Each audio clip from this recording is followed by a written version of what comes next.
हमारा चौथा पद है उद्धव मन मानने की बात। यह पद उस समय का है जब भगवान श्री कृष्ण ने उद्धव को गोपियों के पास भेजा और यह कहलवा के भेजा कि उद्धव जी आप जाके गोपियों से कह देना कि मैं नहीं आऊँगा और अब वो मुझे भूल करके किसी दूसरे ईश्वर की उपासना करना शुरू कर दें। उद्धव जी संदेश लेकर गोपियों के पास आते हैं और गोपियों से कहते हैं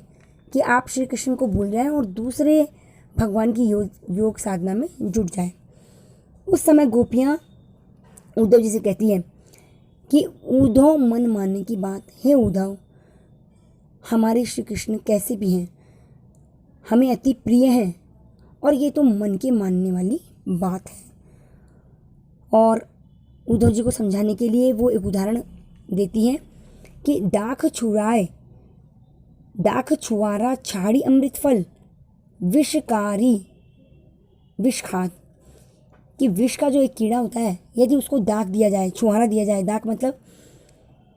मिनक्का या छुआरा दिया जाए एक प्रकार का मेवा, अगर उसको दिया जाए खाने के लिए तो विषकारी विषखाद, तो विष का जो कीड़ा है वो विष को ही खाएगा, उसे ये मेवे बिल्कुल भी पसंद नहीं आएंगे। जो चकोर को दही कपूर कोई, इसी प्रकार दूसरा उदाहरण देती है कि चकोर एक पक्षी है और उसको अंगारे खाना ही अच्छा लगता है। तो गोपियाँ कहती है कि यदि चकोर पक्षी को ठंडा कपूर दिया जाए खाने के लिए तो वो उसको नहीं खाएगा, उसे तो तजी अंगार अगाध, उसे तो वो जो अंगारा खाने का जो अंगारा है वही उसको प्रिय लगेगा। मधुप करत घर फोरी काठ में, मधुप यानी भौरा, फोरी यानी छेद करके, काठ यानी लकड़ी, कि भौरे को कठोर लकड़ी के अंदर छेद करके अपना घर बनाना अच्छा लगता है। बंधत कमल के पाट,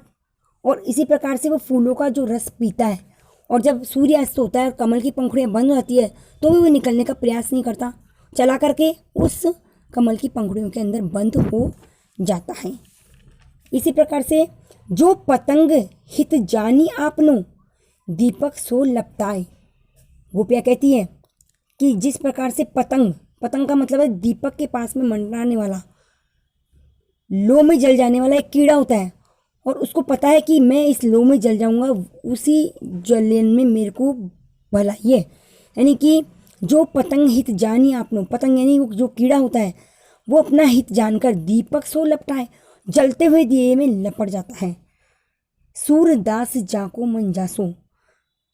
सूरदास जी वर्णन करते हुए कहते हैं कि गोपियों ने कहा हे उद्धव,